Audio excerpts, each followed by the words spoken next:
Hey guys, welcome back to the BuzWeaver channel. And in our top stories today from Newsweek, Donald Trump reveals where he holds the line with press in new interview. Now, for all of you who have been a member here of the BuzWeaver channel for any length of time, you guys already know that the mainstream media is just an extension of the Democrat Party, a tool, a cog of the Establishment Uni-party. And the fact that Donald Trump is willing to work with them again is quite extraordinary because, as we see here, let's go use the old chart from back in the day here. And we see from MRC, the most biased campaign coverage in history. Now, this goes back to 2020, I believe, just after Biden was elected. So all evaluative statements about former Vice President Joe Biden, 8 positive, 4 negative. All evaluative statements about President Donald Trump, 34 positive, 634 negative. And then shortly into his term, Donald Trump in 2017, you can see coverage of Trump's first 60 days delivered greater share of negative assessments than coverage of previous presidents. Almost each president combined, almost. Of course, they're at 28, 28, and 20, which doesn't come to 60, but you guys get the point. And then here, just under half of U.S. adults say early coverage of the Biden administration has offered mostly positive assessments. So 46 for Joe Biden, 39 mixed, 14 mostly negative. And this is extraordinary. This is an example of how the mainstream media can work together, circle the wagons to protect an idea, a philosophy, or a worldview, which is why they get so upset with social media. This is why they're really upset with Elon Musk, because Elon allows people to challenge the media on Twitter. They allow people to engage and talk about political discussion and articles that are released by the media and can talk directly to the media on Twitter, or X as it were, right?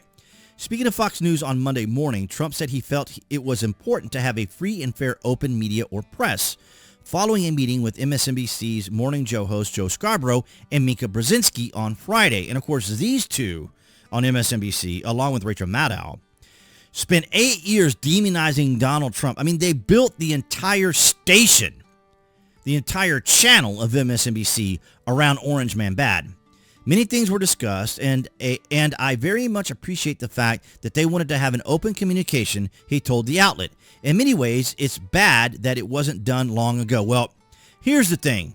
The media is playing Donald Trump because now he's the president, which means their fundings, their subsidies, their exclusives, their interviews, their seat assignment during the pressers, the White House press conferences, and all these sorts of things. Of course, they're going to want to be nice to the president. Now, see, they play this game, and it's so extraordinarily transparent, which is why we saw the huge turnout in votes here. So from the New York Post, we're going to hear from what he said on Fox here, or what was said on Fox about him, or what he said. John, the fact that Trump took this meeting, Brooke Singman at Fox News Digital reached out, got some comments from him, and I found them to be fascinating. So for someone who's a fascist and all of these things, he said, "I'm not looking for retribution, grandstanding, or to destroy people who treated me unfairly." He thinks it's vital to have a free, fair, and open media, and he has an obligation to talk to those, even those who mistreated him badly. I wish I could have seen him opening the front door and say, "What, you couldn't find Mao and Stalin? They were busy? You're here to see Hitler?" But, oh my goodness. But no, I can't believe he let people in his house. Think about if people were calling you Hitler or Stalin or Mao, and they wanted to come over and have coffee. Would you actually let them in your house? So I actually think Trump is being quite magnanimous. Yeah, and it's extraordinary, isn't it? It's just like they speak out of both sides of their mouth. Whatever they have to say, whatever they have to do, they play this game. The framing, the manipulation, the instigation, the desire for social media to utilize censorship so that they aren't embarrassed by what people can say. And of course, they're concerned about influence, right? Which is why bigger names like individuals like Elon Musk or even Alex Jones and other conservatives, say, for example, say like a Tim Pool or even a Joe Rogan, right? Well, Joe isn't necessarily a conservative, but he's kind of the middle of the road, leans left. But these individuals all have influence, which is more so than even now what the media has, because MSNBC is actually falling apart. And so is CNN. We just talked about how they fired some of their biggest people, Anderson Cooper being one of them. And it's extraordinary that people are now getting alternative news, or, when they can discover, say, for example, even my channel on YouTube, which is difficult because, of course, Google allows for all the mainstream media to be the priority or the authoritative voices, right? And so it's interesting to see that Donald Trump is kind of trying to be friendly towards them. And this was the concern that we had in his first administration when the Establishment Uni-party was putting swamp monsters in his admin because they were just undermining everything he was doing. And they're still trying to do the same thing. You know, we saw the secret ballot vote there for Senate leader and with Mitch McConnell. And it's just, it's just the establishment. It's a club, right? It's a club. And they're all trying to work to achieve the same goals. And that is that you scratch my back, I scratch yours. I want to achieve this, and you want to achieve that. We'll work together to find ways to either achieve one for the other or find somewhere to meet in the middle. And it's just amazing. And here's another example of the media. Now, this is back in November 24, 2020. And you can see where this coverage lied. Remember, because we were talking about, like, how the election may have been different back in 2016 or during 2020. And you can see here Biden's situation, right? Only 35% people were aware of it. And then Hunter Biden, 45%.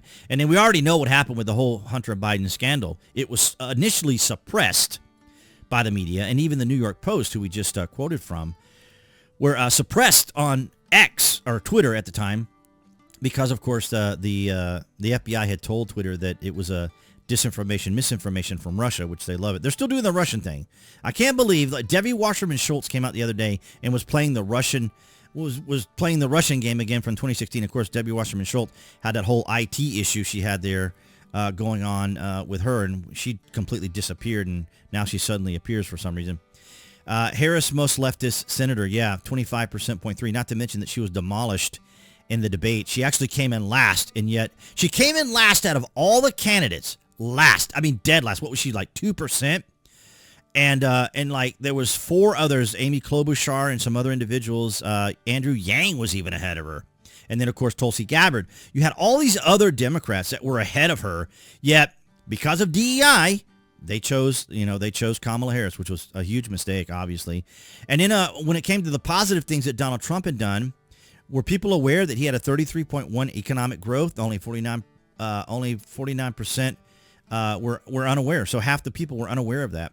Created 11.1 million jobs. Middle East peace deals. That was the Abraham Accords. U.S. energy independence, which was gigantic, which Joe Biden completely shut down. And Operation Warp Speed, and that was for COVID. So it's just amazing what was ignored, right? And then speaking of that situation with Joe Biden, it involved Tara Reid. Now, I was going to pull it up on Amazon, but it shows my name on there, and I didn't want to have to go through and blur everything out. But, she wrote this book, Left Out, When the Truth Doesn't Fit, about her ordeal with Joe Biden back when she was working, as you can see here in the description, of what had transpired without getting a hit from the AI there on YouTube. But it is fascinating to me that Donald Trump is, well, I mean, he has to give them a level of pass, I guess, because they are going to be covering him. Not to suggest that he couldn't speak out against them, which he can do, because he's the president now.